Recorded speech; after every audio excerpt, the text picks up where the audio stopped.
Welcome to the Lorehounds. I'm David. I'm John, and we're here with our favorite Tolkien scholar, Marilyn R. Pukkila, to discuss an exciting new project she's starting. Marilyn, thanks so very much for being here. We're excited to find out what you've been cooking. You've been working on this for a little while. Do you want to give us the title of your new podcast? Yes, it's called Rings and Rituals. Excellent. A podcast exploring the ritual elements of the series Rings of Power. Very cool. So, and you've been working on this one for a little while now, right? Yeah, it's been in the back of my mind, but I've also been taking a year-long course on the histories of Middle-earth, which involved reading all 12 volumes, one per month. John, I don't even think John's done I've that. not done that, no. It's brutal. And then on top of that, having 2 hours a week with lecture and discussion. So that was filling that particular wedge of my life. Right. Creative endeavors and whatnot pretty well.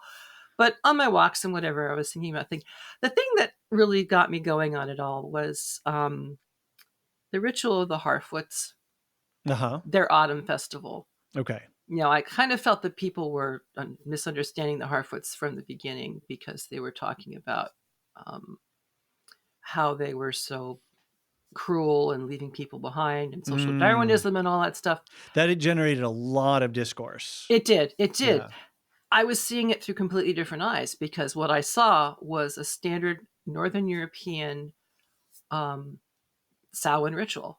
Okay. You know, at the end of the year, honoring the beloved dead, remembering the year that's passed, preparing for the year to come, and a means of comfort for the losses in a very, very harsh life.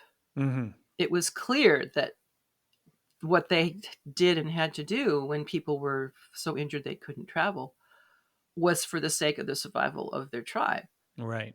And that just kind of went over people's heads altogether. And that kind of frustrated me. And I thought, well, maybe somebody should, talk about that. Fill them in a little bit and tell them what you could also see. Right. And where that comes from and where maybe the writers have sourced that material and are giving a historical context to that kind of stuff. Now, you're going to be doing this podcast with another co-host. Yes, I asked friend and colleague, Dr. Sarah Brown of Signum University, if she'd be willing to do this with me. And she said yes. Yay. Great. Lovely. So there will be listeners may know her because she's on the Prancing Pony podcast Rings Wrap-Up. Rings of Power Wrap-Up. Yeah. Right. Yeah. Which was the Prancing Ponies Rings of Power specific podcast. And I listened a lot to that. And I think that helped me a lot when John and I were first doing our Second Age podcast, which was our very first podcast so long ago. I remember.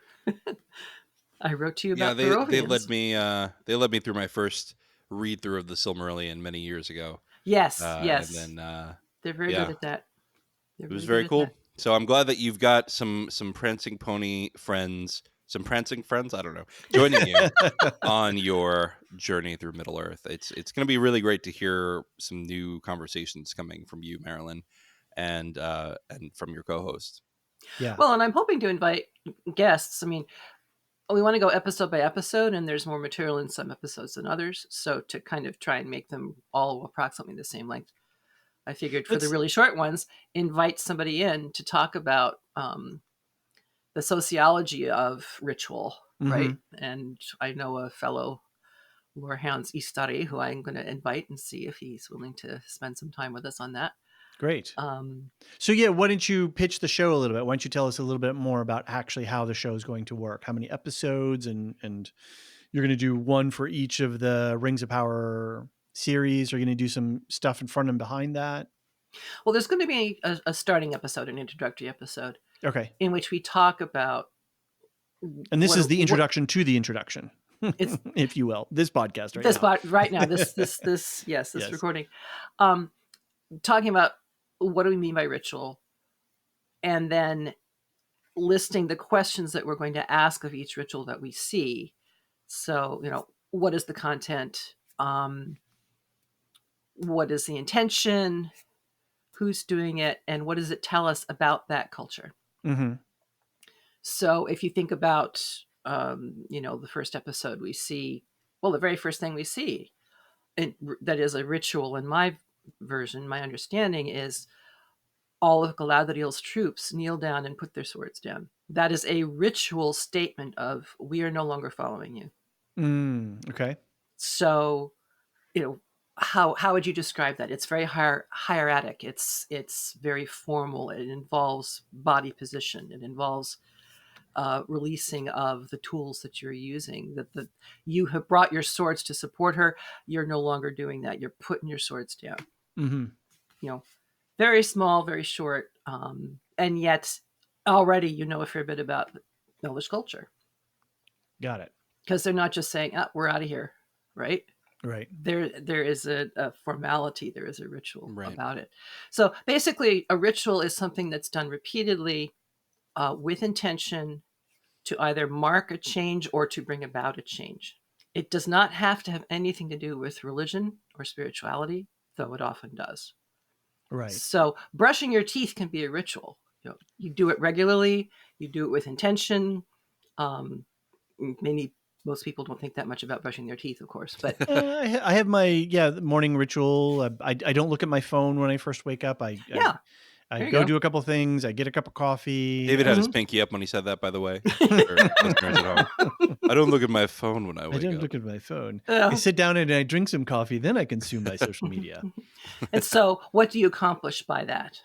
What's the intention behind? Yeah, that's a good question. Ignoring your phone, drinking your coffee, all the steps that you just mentioned. Right. And then what does that tell us about David? Right.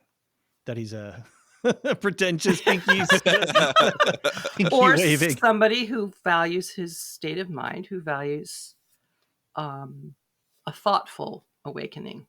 Right, with an 8-year-old that we've got to bundle off to get to school.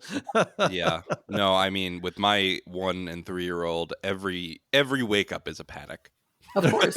But I'm sure I'm awoken with a yell every morning. I'm sure you have bedtime rituals.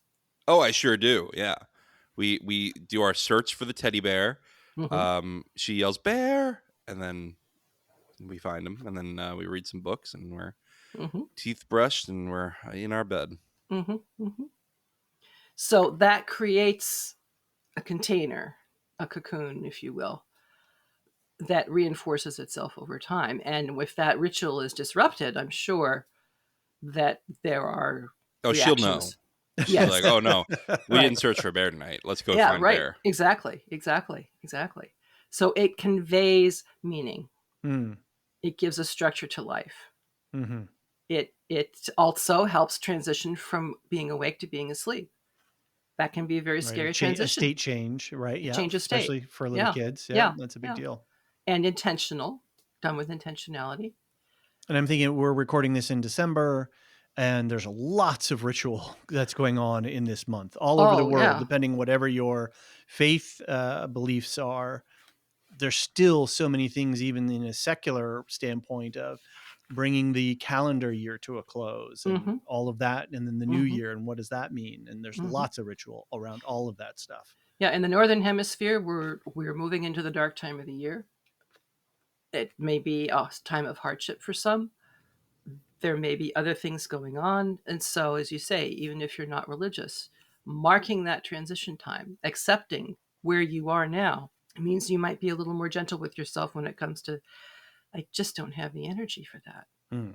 Or thinking about past celebrations and people who you loved who are no longer with you, honoring your beloved dead in that way, remembering that, Aunt Susan always insisted that she was the one who put the star on top of the tree. Or, Uncle Hiram said, well, you've got to turn your dreidel just like this or it's not working. Right. Right. And then in the Southern Hemisphere, of course, they're approaching the time of recognizing that they're at the peak of the sun, the greatest strength. And now they have to move into a time of increasing darkness. Right. And so what does that mean? Are you going to have a good harvest? Are you going to have enough stored away for the winter? Of course, people in the North are asking similar questions at the same time because they're in the middle of it. And in terms of... don't forget the equatorial. They don't change that much sun-wise over the course of the year. It's just a few minutes either side. Right. There's a whole different thing that's going on there. But there's a regular pattern that Northern Europeans established, particularly contemporary pagans, called the Wheel of the Year. And What's that? The wheel of... The wheel of what? Of what? Yeah. Go ahead. And this is why I resonated so much with the Harfoot ritual, because it is a classic Samhain ritual honoring beloved dead, recognizing the third and final harvest, when the animals that were not going to make it through the winter, either because of old age or you didn't have enough feed for them, were slaughtered and salted down.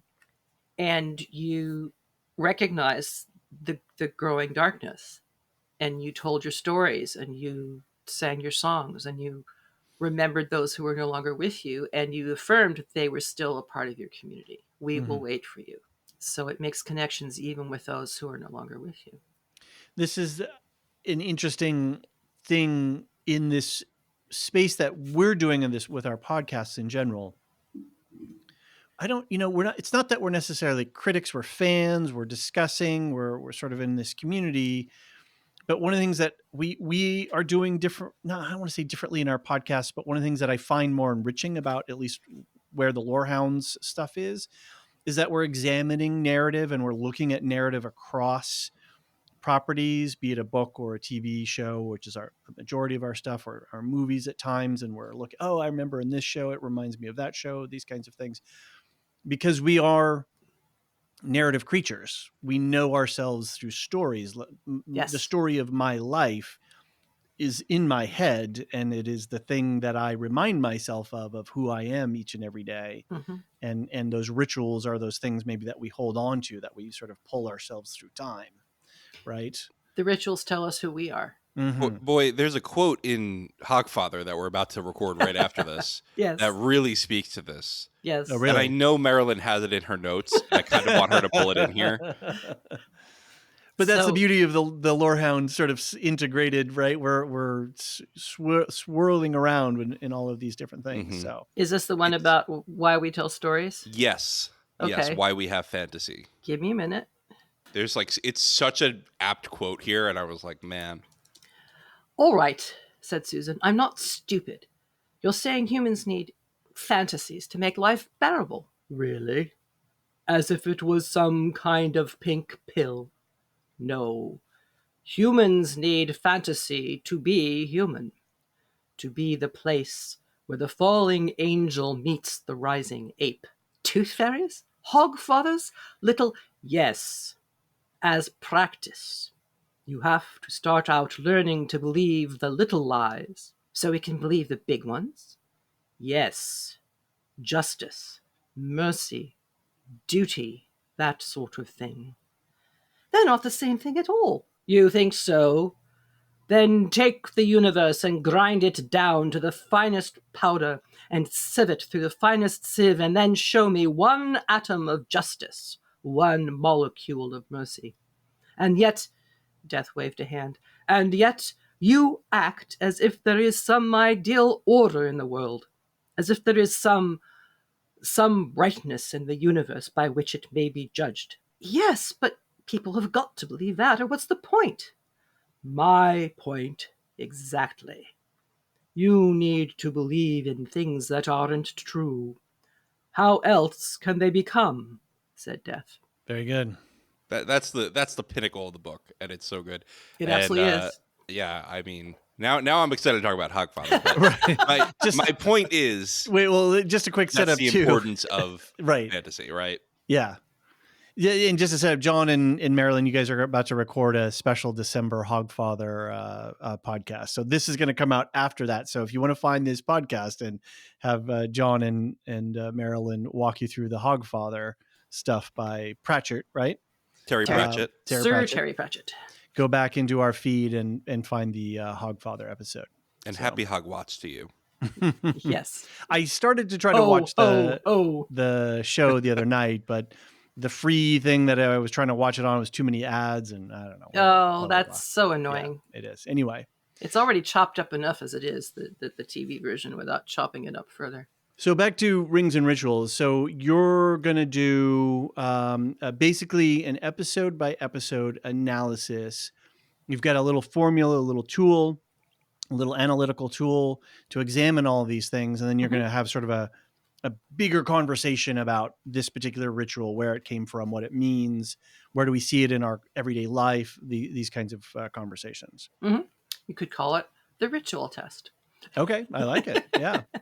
Well, and you're with who's your co-host, Sarah Brown? Sarah Brown, yes. Right. Yes. So the Brown Pukkila test or something. I don't know. John. Okay. John's our wordsmith, so you can. We'll come up with something. We'll see. Yeah. We can't have two tests with Pukkila in the name, otherwise people are going to get all confused. That's right. The one or the two. All right. Fair enough. Well, and then there will be an introductory episode, right, to talk about how we're defining ritual and the sorts of questions we'll be asking, and then we'll apply it to rituals that appear in the Legendarium. Okay. Which a lot of people would say, well, Tolkien doesn't have rituals. And it's like, well, actually, yes. All 3 of the masterworks do contain various rituals. I mean, just think of the Hobbit's birthday parties. Right. Mm-hmm. Right. Full of ritual. Right. Can we be human without ritual? I don't think we can. Interesting. I don't think we can be human without telling stories. Right. Ho, ho, ho. Much better, yes. So this is actually really exciting. This is a little bit bigger of a scope than I was initially thinking. So, maybe we can take what you've learned out of this and apply it in a broader range as the Lorehounds continues to podcast about all these things. I'm really looking forward to your first episode. Well, thank you. And I wanted to do it because I wanted to look at Rings of Power in its own terms. Mm-hmm.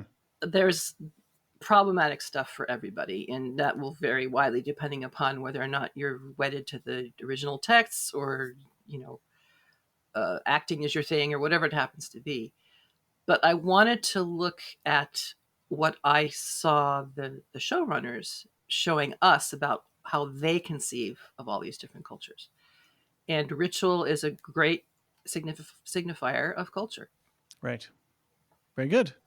Super exciting. So we are going to put this little conversation out across all of the feeds.